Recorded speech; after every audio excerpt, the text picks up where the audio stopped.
Alright, I'm gonna watch how I come across in this video, seriously. I realize I'm talking about a very touchy subject, but your boy Alyx, man, has something he wants to say about what took place this past Raw, the November 12th edition of Raw.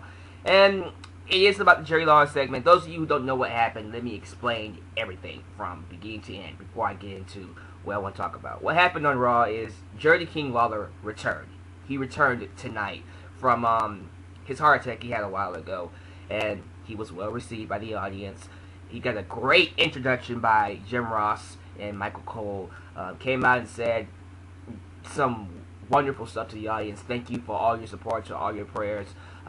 It's good to be back, all that jazz. And then at the end of his spiel, CM Punk came out.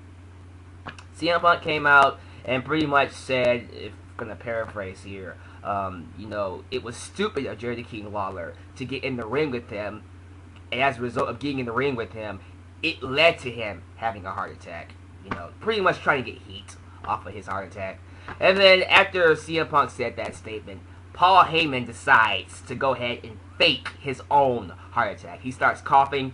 Next thing you know, he's on the ground. CM Punk is holding up the X, screaming, "Help! Officials! Help! Help me! Help! He's having a heart attack!" And then Paul Heyman stops moving. He acts like he's fainted, and CM Punk is giving him CPR and stuff like that. And then I believe Paul Heyman does like a 1, 2, 3 count thing with his hands, and then he wakes back up and he goes, "Did I win? Did I win?"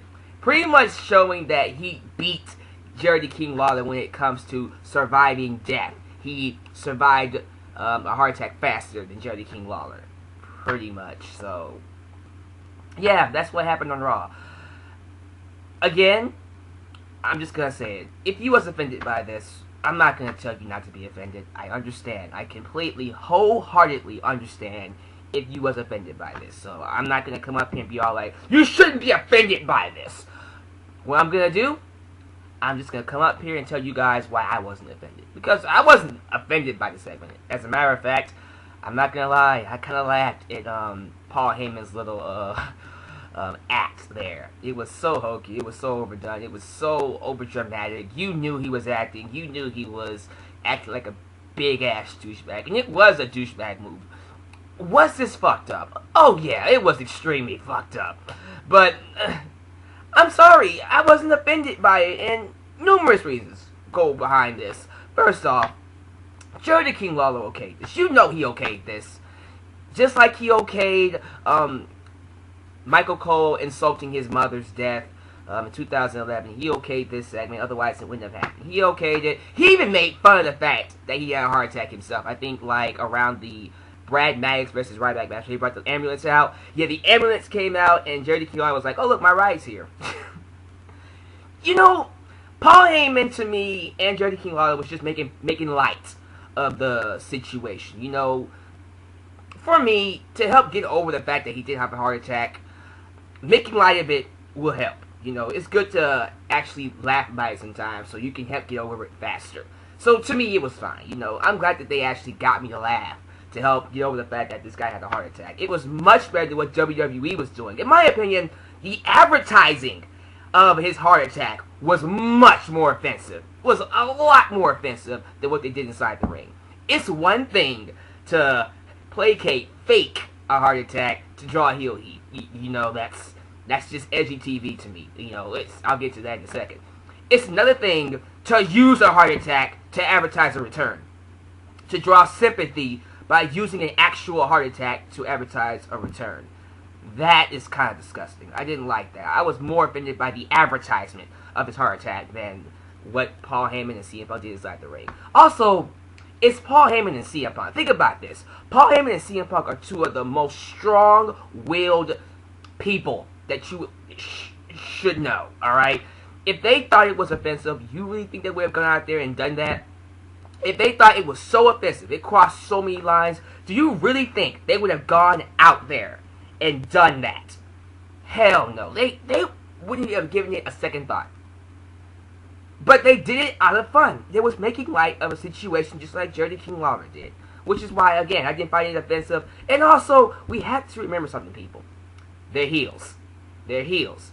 Yes, I get it. It's a real life situation. They're making fun of a real life situation, turning it into a TV ordeal. I get it. Again, if you found it offensive, I understand. But to me, all I see is two heels pushing the limits here and being complete douchebags. You know, it got to a point where even I was starting to dislike CM Punk a little bit. And, it's actually good that we have a heel that can actually do that. One of the things that I have been wanting from WWE, especially since the McMahon got out of the race to be senated for Connecticut, was edgy TV. This was edgy TV. I didn't see this as tasteless TV, a tasteless act. I just saw this as them pushing the limit. Edgy TV, CM Punk and Paul Heyman just really crossing the line there, just being complete douchebags. Had the entire arena booing them. Holy crap. It's good. That to me, really helped, get that segment rolling. It actually made it enjoyable for me because you had heels doing their jobs, being complete douchebags. You had Mick Foley coming out, making a great promo out of it and stuff like that. Making light of the situation to me helps me get over it faster. If it was really offensive to begin with, I'm pretty sure, first off, Jerry Lawler would not have okayed it, and Paul Heyman and CM Punk would not have gone through with it. I can't bitch. This segment gave me something that I've been wanting from WWE for a while. Edgy TV. It's one of those things that's like, hey, you asked for it, you begged for it, here you go. What kind of a wrestling fan would I be if I came up here and bitched about it? I'm not going to do it. I'm not going to bitch about this segment. To me, if I was going to bitch about anything, the advertisement of the heart attack is something I found just very distasteful. But other than that, the segment was just heels being heels. Jerry Lawler was okay with it. He made light of it himself. I do think that it's okay. But again, if you're offended by it, I am not going to come up here and tell you not to be offended by it. Hell, if you're offended by it, tell me down below in the comment section. If you thought it was okay too, let me know down there as well. I'm sorry, guys. I did not find this segment offensive. It's just CM Punk doing what he does. And honestly, I'm glad this segment happened because now I feel like I can move forward faster from Jerry Lawler's heart attack. It's better than what WWE did once again. They couldn't have just said that, look, Jerry Lawler is returning and left it like that. No, we have to get a week, I think 2 weeks, a week or 2 weeks of advertised skits showing his heart attack, of him actually having a heart attack, the paramedics working on backstage, getting shoved into the ambulance and taken off. That is much more offensive than Paul Heyman acting like an idiot, having a fake heart attack and making light of the situation. To me only. So that's my opinion on that. Share your opinions down below or in the video response. But thanks for watching this video, guys. I got nothing else I want to say, really. So check out my preview for Survivor Series later on this week and whatever video comes up, especially Survivor Series this Sunday. I'll talk more about that in the preview. With that said, your boy Alyx signing off. You guys take care.